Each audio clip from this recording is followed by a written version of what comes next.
Napoleon Bonaparte's life was a story of ambition, brilliance, and ultimately tragedy. He was born in 1769 on the island of Corsica, a land recently acquired by France. Corsica was a place of fierce independence and constant struggle. This environment shaped the young Napoleon. Napoleon was a bright and ambitious student. He excelled in mathematics and military history.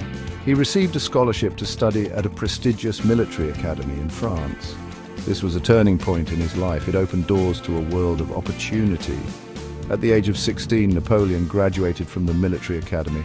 He became a second lieutenant in the French army. France was in turmoil. The French Revolution had begun. It was a time of great upheaval and uncertainty. Napoleon, however, saw this as a chance to prove himself.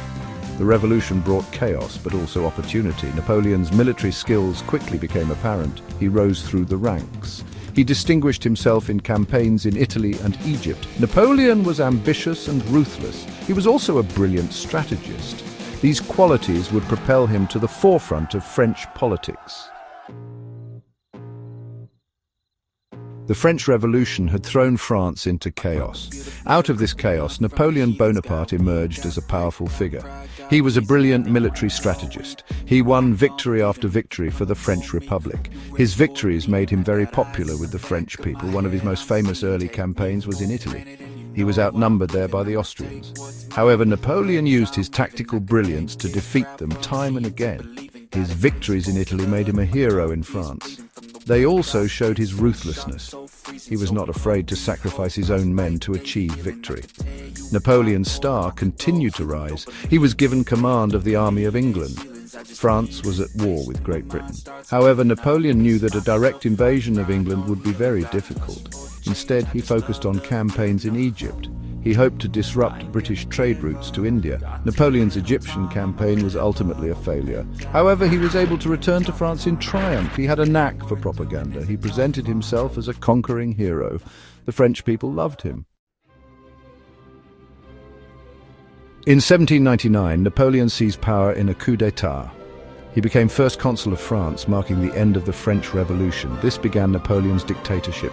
He reformed the government and legal system. In 1804, he crowned himself emperor.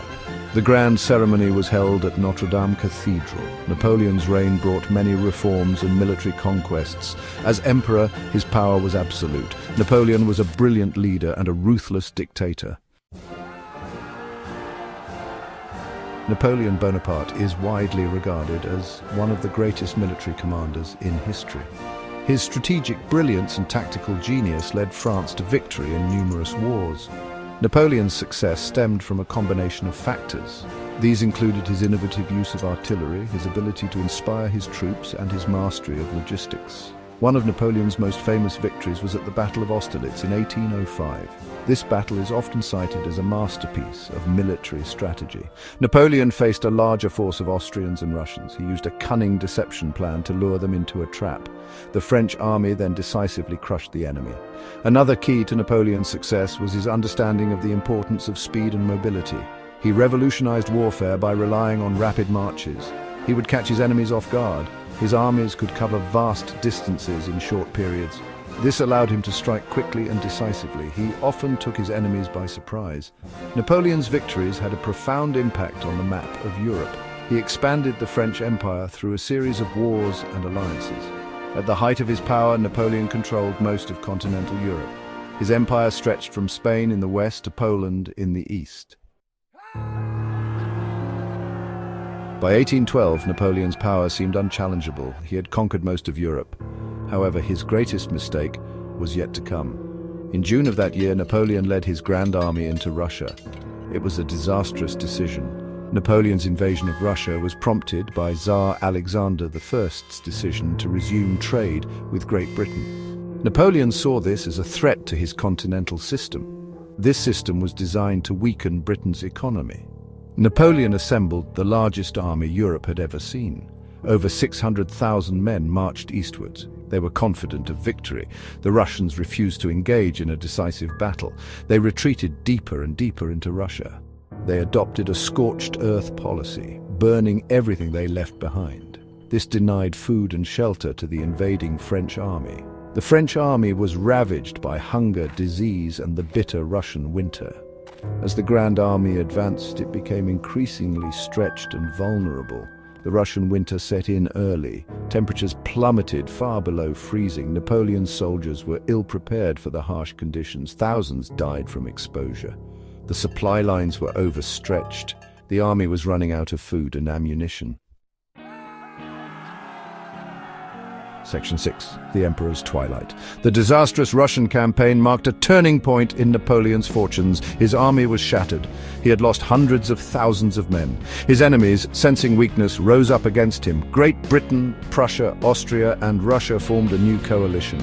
They were determined to defeat Napoleon and end his domination of Europe. Napoleon returned to France a broken man. He managed to raise a new army. However, it was no match for the combined might of his enemies. In 1813, Napoleon faced the Allied armies at the Battle of Leipzig. This was one of the largest battles in history. It was a crushing defeat for Napoleon. He was forced to retreat back to France. Despite his setbacks, Napoleon refused to give up. He fought on with incredible tenacity. However, the odds were stacked against him. The Allied armies invaded France in 1814. Paris fell in March of that year. Napoleon's empire was crumbling around him. His marshals, once loyal, urged him to abdicate. Napoleon was forced to abdicate in April 1814. He was exiled to the island of Elba off the coast of Italy. He was allowed to keep his imperial title. He was even given sovereignty over Elba. However, his days of ruling Europe were over, or so it seemed. Section 7. Waterloo and Final Defeat. Napoleon's exile on Elba did not last long. He escaped from the island in February 1815. He landed in France with a small group of followers. He marched on Paris. Astonishingly, he was welcomed back by the French people. King Louis XVIII, who had been restored to the throne, fled. Napoleon was once again Emperor of the French. Napoleon's return to power, known as the 100 Days' War, set Europe on edge. The Allied powers immediately declared war on him. Napoleon knew that his only hope of survival was to defeat them quickly. He raised a new army and marched north to confront the British and Prussian armies in Belgium. The Battle of Waterloo, fought on June 18, 1815, was Napoleon's last stand.